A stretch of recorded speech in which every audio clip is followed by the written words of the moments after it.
everything, same position. Nothing has changed except, like I said, it was just dirt. The railroad tracks were there. Now, ladies and gentlemen, real quickly, you see these brown marks on the fence here. This red mark right here, this mark right here, ladies and gentlemen, that's where the first shot came from. It came from right here. The man stood right here and he fired the shot over the fence, over that white wall, and hit President Kennedy in the throat. This was the throat shot, and that hit him almost up at the corner. Now, I know a lot of you have seen that first X up there.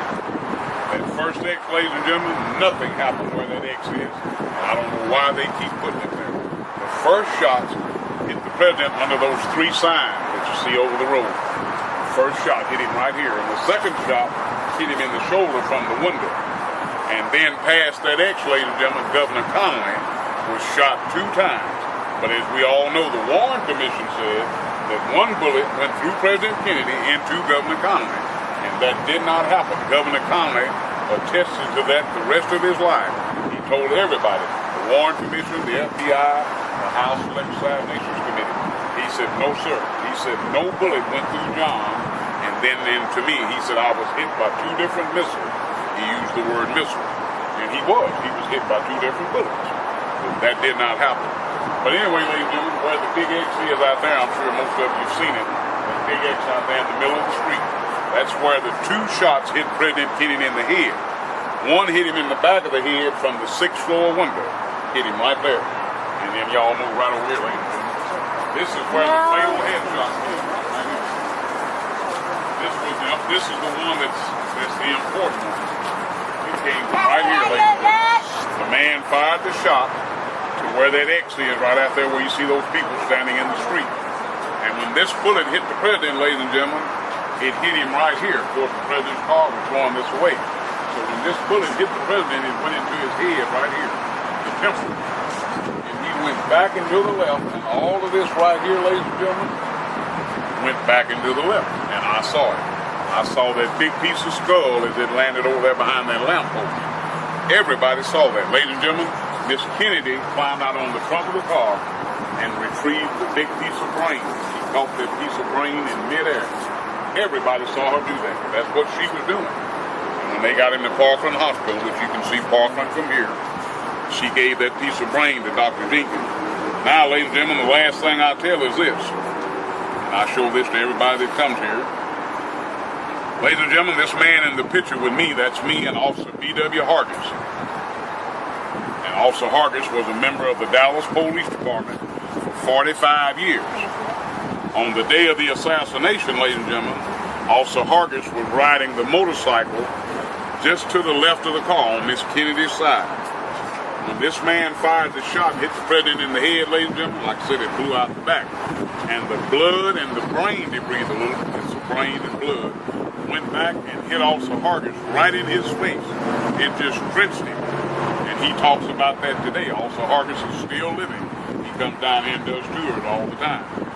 But ladies and gentlemen, just before the 2 headshots hit President Kennedy, standing right over there in front of the bridge, ladies and gentlemen, was Mr. James Tigg. He was standing down on the street there in front of the bridge. Mr. Tigg is 83 years old. Officer Hargis is 80. Mr. Tigg is still living. And Mr. Tigg was shot in the face. If you go to your magazine there on page 31, I think it is. I think it's 30 or 31. And you can see Mr. Tigg standing there. And he was shot in the face just before the 2 headshots hit President Kennedy. Well, ladies and gentlemen, the shot that hit Mr. Tigg came from the Dow Tex building, that other red building across the street. It didn't come from the book depository. And then, ladies and gentlemen, you had 2 gunmen here, and then, of course, the one in the window. So you had 4 gunmen. The other thing that I show, ladies and gentlemen, is this. When President Kennedy was killed, this lady right here, ladies and gentlemen, that's Mary Ann Mormon. And Miss Mormon is still living. And like Mr. Tigg, she's 83 years old. Miss Mormon is standing right over there across the street. And she took the famous grassy old picture, the black and white picture. And in her picture, you see the head of the 2 gunmen, one right here, one right there. She took that picture right when the bullet hit him in the head. And Miss Mormon talks about that today. Now, ladies and gentlemen, the two men that fired the shots from here, the grassy knoll.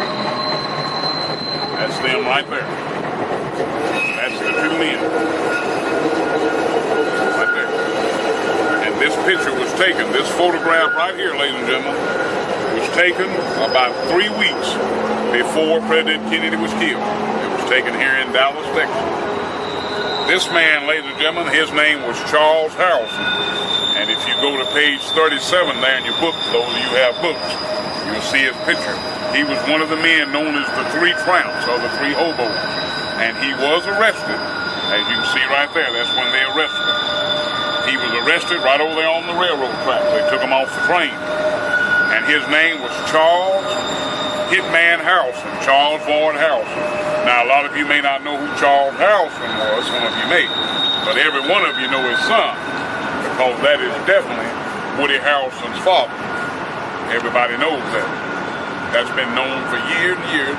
And Woody Harrelson, the actor, he talks about the fact that his father was one of the 4 gunmen who shot and killed President Kennedy, and he did.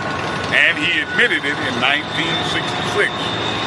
Now, ladies and gentlemen, this man right here, the man in the blue sweater there, his name is James Files, F-I-L-E-S. And Mr. Files is still living. He's in Statesville Prison up in Joliet, Illinois. That's where he's at today, at the age of 75. He's 75 years old. And ladies and gentlemen, on the day of the assassination, that man right there, he stood right here and fired that fatal headshot that killed President Kennedy. He had a Remington 222 fireball pistol. All 48 witnesses that were in this parking lot who saw the gunman shooting, as it tells you there in your book. These 48 witnesses back here saw the gunman shooting. And then, of course, Mr. Bowers, he was right there in that building right there, the old railroad tower. He was in that window, Mr. Lee Bowers. So that's 49. 49 witnesses who physically, actually saw the men shooting. Well, ladies and gentlemen, also as it tells you in your book, within 2 years and 10 months, out of these 49 witnesses, 18 of these witnesses were murdered. They were murdered, as it tells you right there, and there's a segment on the DVD about it. And that's been documented, ladies and gentlemen, since 1965, because it did happen. And I was standing right there on the corner by the Dow Tex building when President Kennedy was killed, ladies and gentlemen. I was 13 years old, and 61 now, been in Dallas all my life. And I come down here on the weekends, Saturdays and Sundays sometime, and talk to people. I've been coming down here for about 44 years. Back in 1971, ladies and gentlemen, I wrote a book on the Kennedy assassination. It was called Shattered Friday. I wrote the book 41 years ago, and interviewed Assa Hargis, Mary Mormon, Bill and Gail Newman, several of the doctors at Parkland Hospital. But I wrote the book in 1971. And it went out of print in 1996. I did not reprint the book. Cost too much to reprint it. And I had to pay for the rights to all the witnesses, ladies and gentlemen. So that's why I bring all this original documentation down and show it to people. And I have much more over there. But ladies and gentlemen, the Covert Actions Branch of the CIA and the Mafia, that's who killed John Kennedy. Now I want to ask y'all a question before you go. Can any of you here tell me what Lee Harvey Oswald was arrested for that day?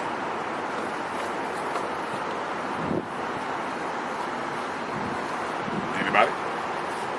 And see, that's the problem. People come here and they go up to the 6th floor museum and they listen to that most monogamous lie that Lee Harvey Oswald killed John Kennedy. Lee Harvey Oswald did not kill John Kennedy. He had nothing to do with the shooting. He was nowhere near the 6th floor window. He was nowhere near the 6th floor. That's the biggest lie ever told. Lee Harvey Oswald was arrested that day, ladies and gentlemen, for killing a Dallas police officer named J.D. Tippett. That's right. And he killed him 5 miles from here, over in Oak Cliff. That he did do, even though, as Marshall and several other people, they don't believe he shot Tippett. Many of the great researchers say that he didn't shoot Tippett either. The only reason that I say he did, ladies and gentlemen, J.D. Tippett, the policeman, was supposed to kill Lee Harvey Oswald. And the man who killed Lee Harvey Oswald, Jack Ruby, that's who set that up. Jack Ruby also illustrated in getting Oswald the job in the building. You must remember, Oswald was an employee there, but Ruby got him the job. He had worked there a month and 1 week when this happened. That's how long Oswald had worked there. And ladies and gentlemen, it's been known for years, even though the Warren Commission said it wasn't, but the House Select Assassinations Committee, the Assassination Review Board, the Church Committee, and the Rockefeller Commission. Ladies and gentlemen, you see a lot of writing here on the fence, a lot of graffiti. But one statement on this fence is very true. This right here. In 1978, the House Select Committee of Assassination, Congress, said the last shot was fired from here and that it was a conspiracy. As you heard Marshall say a while ago, and that's very true. So, ladies, and I testified to that committee in 1977. So, ladies and gentlemen, that's why I come here. And I've been coming down here, like I said, 44 years. And I saw the whole thing. And me and my grandmother and my 2 aunts and a host of other people. Everybody came here. I get a lot of people come in, they say, well, why were y'all here? A lot of people use that as their question.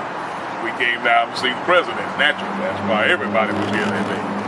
And it was a sad, sad thing. Let me tell you this, ladies and gentlemen, real quick, then I'm going to be through. People always ask me this, how did you feel? What happened? Ladies and gentlemen, when President Kennedy was killed here in Dallas, it was sad and tragic, but it was no surprise whatsoever. I was 13 years old, and when he was killed, it didn't surprise me at all, because John Kennedy was morbidly hated in Dallas, Texas. He was morbidly hated here in Dallas, and John Kennedy knew that himself. He didn't need nobody to tell him. He already knew that. It wasn't nothing known, because it was already known. However, they planned his assassination for probably about a year before it actually happened. But Dallas was Operation Go. They were going to kill him in Dallas, and they did.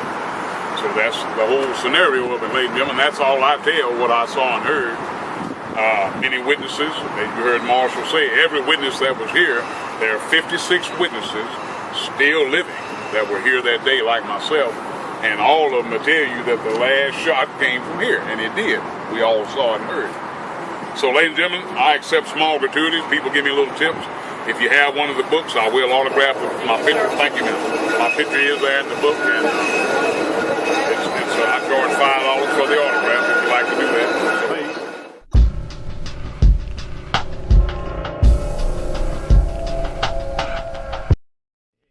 Angela, I've seen previous interviews, and I've with the police, and one of our colleagues talked to you once upon a time.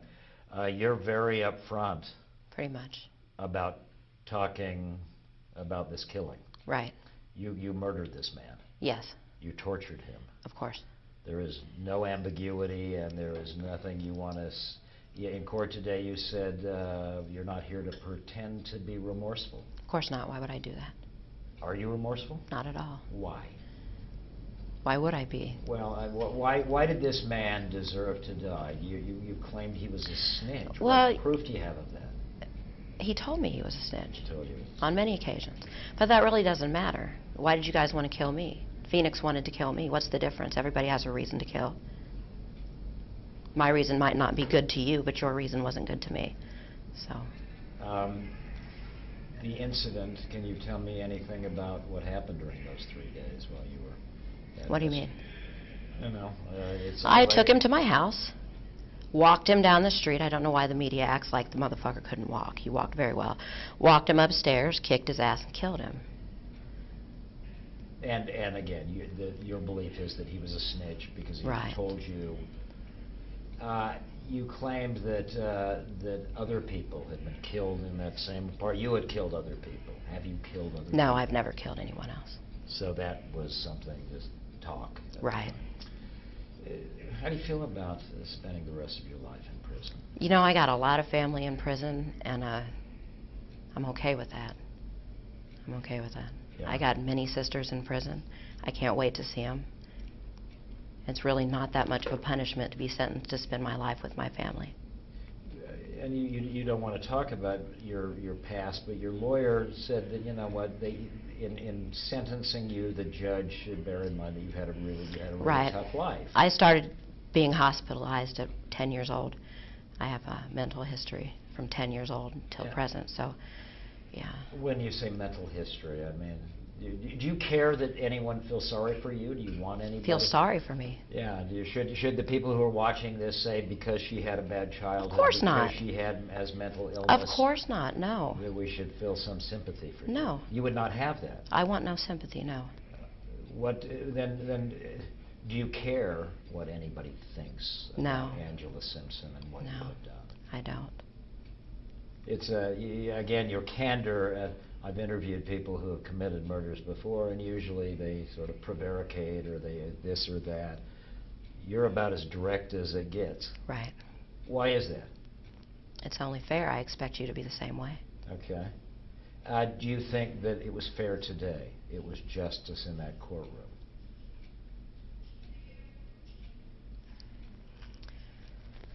No, I don't. Why? I should have gotten the death penalty. Did you want the death penalty? No, I prefer to spend my life with my sisters, but yeah, I do believe that would have been justice. So you deserve death penalty, but you're glad that you got what you got. Right. Because you. Right. When you say your sisters, you're talking about women you know in prison. Right. Okay. And have you found that there is some bonding, and that you have made friends here that will be of some comfort to you when you're in prison? Most definitely, yes. Most definitely, yes. Yeah. What has the experience been like here in this facility? Horrible. Really? Yes, it's terrible. Jail is awful. They don't, they have no, well, they have no compassion. They don't give us the things we need here. Will prison your understanding? I certainly hope so, yes. yeah. Have you done time in prison? No. So you're hoping that it will be a better existence? Yes, for you, definitely. You're a young woman, 36 years old. You could be there a long time. Right. Right. But your belief is that you deserve the death penalty. Definitely. Well, I believe God. That's what God says. Unless God is wrong, which I doubt. So. And would God has told you that, or you just believe that? I believe eye that. for an eye. Right. Right. I expected to die for this. What insights can you give us to you? What would you have anyone who may hear this interview know about you? There's really nothing. People are going to believe what they want to believe. Judge the way they want to judge, just like I do. So. Yeah. So be it. Why did you feel like you were in a position to be the judge and jury in Terry Neely's life? I'm not sure. I mean, I'm really not trying to get Right. you angry, but I want to see you say I killed this guy, he deserved to die, blah blah blah. I mean, it's there. You're up front. I want to know if you have any concerns about what put you in that position to do that to them. It was just too much. The things he talked about, it was too much. Do you believe him? I mean, lots of people go around claiming I'm a snitch or make themselves... Really? You don't say? Well, I think they talk about law. I know people come. I've got associations with law enforcement. You know, I've got this. I'm a friend with this. Do you happen to have a list of those people? They name drop. Well, maybe in the circle, but you know what I'm saying. People say lots of things to make themselves sort of look. Well, he picked the wrong nigger to say that to. If he wanted to brag about putting so many people in prison, he picked the wrong person. And that's what did it to him. That's why you. What, the bragging? The bragging about putting people in prison. Right. People you knew? No, I don't know any of them. Okay. Do you believe him? Do you think he really was a snitch? Oops, if he wasn't. Yes, I believe he was. Yeah. Do you have family? I do. From an adopted family, or I have 4 children. You have 4 children. I do have 4 children. Where are they? El Mirage. What is how they doing, and how is it for you to be separated from them?